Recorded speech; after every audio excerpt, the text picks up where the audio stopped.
6.1। आज हमने जो क्वेश्चंस करने हैं उसमें हमारे पास अगेन जैसे हमने प्रीवियस क्वेश्चंस किए थे स्टेटमेंट को समझ के फर्दर उनको सॉल्व करना है, बिल्कुल इसी तरह से आज के सवाल भी हैं।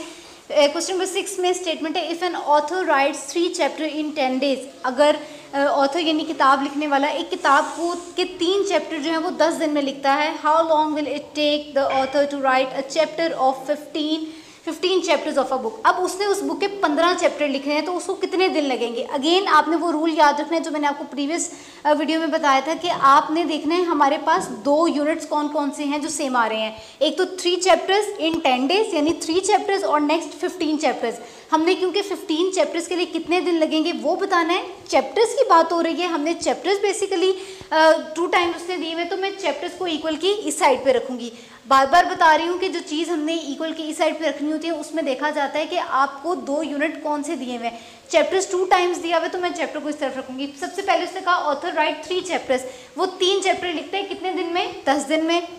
अब हमें 15 दिन की वैल्यू चाहिए, 15 चैप्टर्स कितने दिन में लिखे जाएंगे, यानी वो एक से ज़्यादा है। एक से ज़्यादा चीज़ की वैल्यू फाइंड करने के लिए सबसे पहले एक चीज़ की वैल्यू पता होना चाहिए, तो मैं सबसे पहले फाइंड आउट करूंगी ऑथर राइट 1 चैप्टर। वो एक चैप्टर कितने दिन में लिखेगा, 3 इस तरफ आके डिवाइड हो जाएगा, 10 divided by 3 days. Next 15 chapters वो कितने दिन में लिखेगा, ठीक है। आपने यहाँ लिखना है author right 15 chapter, 10 divided by 3 multiplied by 15 इस तरफ आ जाएगा। 1 के लिए डिवाइड करते हैं और 1 से ज़्यादा हो तो मल्टीप्लाई करते हैं। मैंने 15 को यहाँ लाके मल्टीप्लाई किया। अगेन आप चाहें तो इन्हें मल्टीप्लाई करके डिवीजन भी कर सकते हैं, लेकिन अगर आपको कटिंग अच्छी तरह से आती है, आपकी उस पर ग्रिप है, तो आप इसकी कटिंग भी कर सकते हैं। 3 1 3, 3 5 15। 10 और 5 को मल्टीप्लाई करेंगे तो उसको कितने डेज लगेंगे, 50 डेज। नेक्स्ट क्वेश्चन देखिए, question number 7, if it take 12 metre cloth to make 3 dresses. अगर 12 मीटर कपड़ा 3 सूट बनाने के लिए इस्तेमाल होता है, how many metres of cloth will be needed to make 10 dresses. अब बताएं 10 सूट बनाने कितने मीटर कपड़ा लगेगा। अगेन स्टेटमेंट लिखने से पहले आपने देखना है कि आपके पास कौन सा यूनिट 2 दफ़ा दिया हुआ है। अगर मैं स्टेटमेंट को दोबारा पढ़ूँ तो मुझे पता चलेगा ड्रेसेस यानी ड्रेसेस का उसने पहले 3 ड्रेसेस का बताया, उसके बाद मुझसे पूछा 10 ड्रेसेस का, तो मैं इक्वल के इस साइड पे क्या रखूंगी, ड्रेसेस। सबसे पहले तो उसने कहा cloth use for 3 dresses. 3 dresses के लिए कितने मीटर कपड़ा इस्तेमाल हो रहा था, 12 मीटर। और क्लॉथ यूज फॉर, पहले मुझे 10 की वैल्यू फाइंड आउट करने से पहले मुझे एक चीज़ की वैल्यू पता होनी चाहिए, और एक चीज़ की वैल्यू फाइंड आउट करने के लिए मुझे उससे क्या करना पड़ेगा, डिवाइड। में क्या करूँगी, 1 ड्रेस के लिए यहाँ से 3 को उठा के यहाँ लेके जाऊँगी और इसको डिवाइड कर दूँगी। एक सूट बनाने के लिए मुझे 4 मीटर कपड़ा लगता है।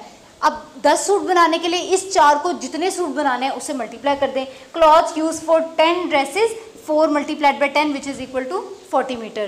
क्लियर है। नेक्स्ट देखिए question number 8, if 4 kg of grass seed cover 1250 square metre, how many kg of grass seed will be needed to cover 3000 square metres. अब अगेन स्क्वायर मीटर्स उसने हमें 2 दफ़ा दिया हुआ है, तो मैं स्क्वायर मीटर्स को इस साइड पे रखूंगी। स्क्वायर मीटर्स यानी मीटर स्क्वायर, इसको मीटर स्क्वायर भी बोल सकते हैं। ये स्क्वायर के लिए इस्तेमाल होता है और ये मीटर के लिए। पूरा स्क्वायर मीटर लिखने से बेटर है कि आप इसको इस तरह से लिख लें, आपकी अपनी चॉइस है। ये तरीका भी बिल्कुल ठीक है और ये वाला भी ठीक है, दोनों से डिडक्शन नहीं होती है। मैंने इसको यूनिट में लिखा है। 1250 मीटर स्क्वायर के लिए कितने आपको सीट चाहिए होते हैं, 4 kg। अगेन अब हमने 3000 की वैल्यू बतानी है। 3000 की वैल्यू से पहले आपको 1 की वैल्यू पता होनी चाहिए। ये इस तरफ मल्टीप्लाई हो रहा है, इस तरफ आके डिवाइड हो जाएगा। कटिंग अभी ना करें, आप पहले इसको वहाँ लेके जाके मल्टीप्लाई करें, उसके बाद कटिंग कर दें। कटिंग के लिए मैंने वही मेथड अप्लाई किया है यहाँ पे। पहले ये 0 से कट जाएगा, उसके बाद आप देखें दोनों की, क्योंकि 5 पे कटिंग पॉसिबल है, मैंने इसकी 5 पे कटिंग कर दी। 5 2 10, 2 कैरी, 5 5 25, 5 6 30, 0, 5 5 25, 5 1 5, 1 कैरी, 5 2 10। 12 और 4 को मल्टीप्लाई करेंगे तो 48 आ जाएगा और 5 नीचे एज इट इज़ आ जाएगा। क्योंकि इनकी कटिंग पॉसिबल नहीं थी इसलिए मैंने इनको पहले मल्टीप्लाई करके ऊपर लिखा और डिनोमिनेटर जो था वो नीचे एज इट इज़ आ गया।